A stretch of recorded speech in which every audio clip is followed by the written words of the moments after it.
I'll call the meeting to order at 6:01. Can you please call the roll? Mrs. Crawford. Here.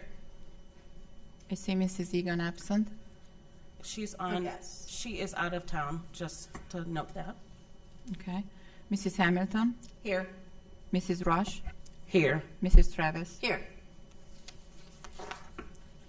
All right, so C, action items, new business. All right, I'm going to read a resolution declaring it's necessary to raise annually an amount for school district purposes and requesting the state tax commissioner to estimate the respective rates at which it would be necessary to levy and ad valorem property tax and a school district income tax on the earned income of individuals residing in the school district to produce that amount. Now, number one, whereas this board finds that the amount of taxes which may be raised within the 10 mil limitation by levies on the current tax duplicate will be insufficient to provide an adequate amount for the necessary requirements of the school district, and that additional monies will be required for that purpose. And whereas in order to assist it in determining whether to submit to electors of the school district the question of an additional ad valorem property tax pursuant to section 5705.21 of the revised code, or the question of a school district income tax pursuant to section 5748.02 of the revised code, this board wishes to know the respective rates at which it would be necessary to levy an ad valorem property tax and a school district income tax on taxable income as defined in section 5748.01 of the revised code to produce an additional amount that will be adequate to meet the necessary requirements of the school district.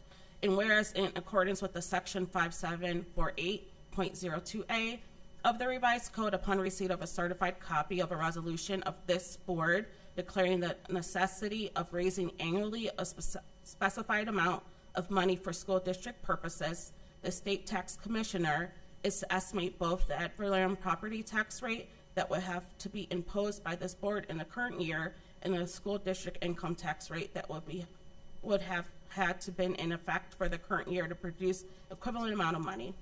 Now therefore be it resolved by the Board of Education of Twinsburg City School District, County of Summit, Ohio, that section 1, declaration of necessity. This board declares that it's necessary to raise annually the additional amount of $12,194,837 for school district purposes and to levy either an additional ad valorem property tax outside of the 10 mil limitation or to a school district income tax on taxable income as defined in section 5748.01 E2 of the revised code for that purpose. Section 2, request for certification. This board requires that the state tax commissioner to estimate and certify at both the property tax rate that would have to be imposed by the board in the current year to produce an amount equivalent to the amount specified in section 1 from an additional ad valorem property tax, and 2, the income tax rate that would have had to be in effect for the current year to produce an amount equivalent to the amount specified in section 1 from a school district income tax on taxable income as defined in section 5748.01 E2 of the revised code. Section 3, certification and delivery of the resolution to state tax commissioner. This board intends to submit the question of such a levy, the proceeds of which would be used for the purpose of current expenses, to the electors of the school district at the May 5th, 2026 election. Accordingly, the treasurer of this board is authorized and directed to deliver or cause to be delivered a certified copy of this resolution to the state tax commissioner before the close of business on Friday, January 23rd, 2026. Section 4, compliance with open meeting requirements. This board finds and determines that all formal actions of this board and any of its committees concerning relating to the adoption of this resolution were taken, and that all deliberations of this board and any of its committees that resulted in those formal actions were held in meetings open to the public in compliance with the law. Section 5, captions and headings.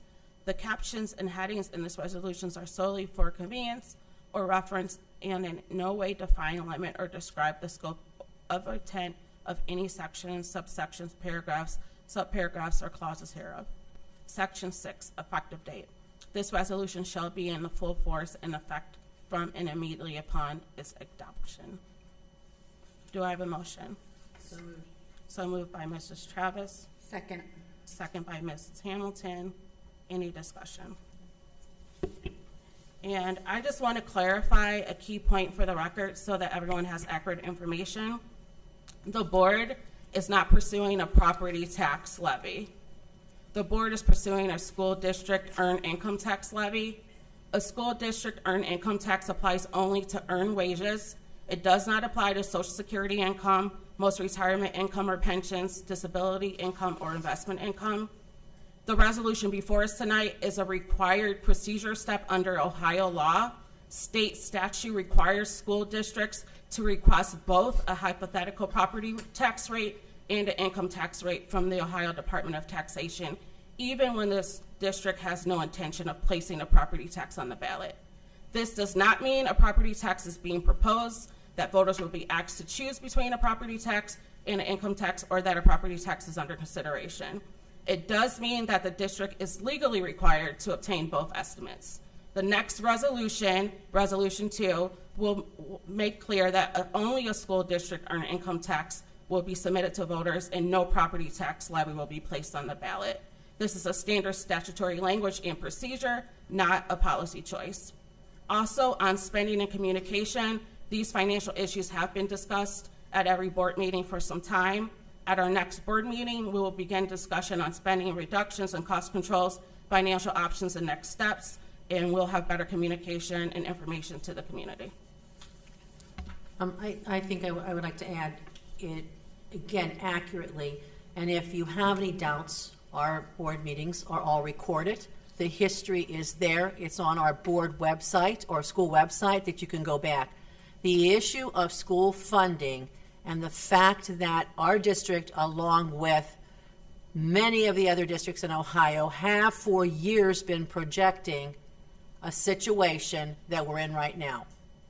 If you don't believe me, that other board members from other, and there are maybe a few that want to say they don't know anything, board members for the past, say, 15 years, 12 years, 13 years for sure, at these meetings, many times it's at the very end of the meeting when there's discussion, have been talking about financial issues in our state and in our district, and that eventually was a potential that we would have financial difficulties. This is not something new. This is not something on the 4 or 5, Ms. Egan was out of town right now, but with a business trip, but we're not the ones that have not been saying this, because we have been saying this for the past 4 years also. It's been said by board members prior to us. Again, this is a situation, and we need to look broader than even Twinsburg. If you're looking at the Akron Beacon Journal, if you're looking at the evening news, it's a regular occurrence over the past few weeks where districts are having to cut millions in order to be in line economically and financially in 2028. This is not just a Twinsburg City School District situation. So I think we need to make that very clear that this is a problem, but it's not a school district problem as much as it is a state funding issue that has been looming across us for several years. Yeah, and at last meeting, we stated as well that this is something that most districts are moving towards, was earned income tax. Like, I think even in the last week, we were speaking, and there's more schools that are interested in doing it, that are going on the ballot just like we are considering it. So this is something that we've been saying for a while now. It is not any new information, but we as a district just decided, we've heard from the community, which is why we're moving more to an earned income tax instead of property tax, because we know that the community is majority seniors, and we, like I stated before, it doesn't impact Social Security, it doesn't impact pension, and we want to move to something that's going to benefit the community as well as the school district. Thank you. Mrs. Travis, Yes. Mrs. Hamilton, Yes. Mrs. Roche, No. Mrs. Crawford. Yes. And that motion passes 3 and 1 no.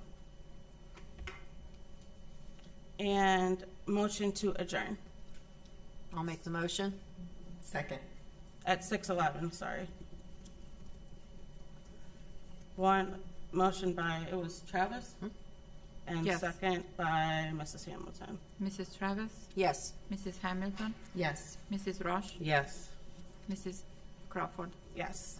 All right, we are now adjourned. Thank you and have a great day. Our next board meeting will be Wednesday, January 21st. Thank you.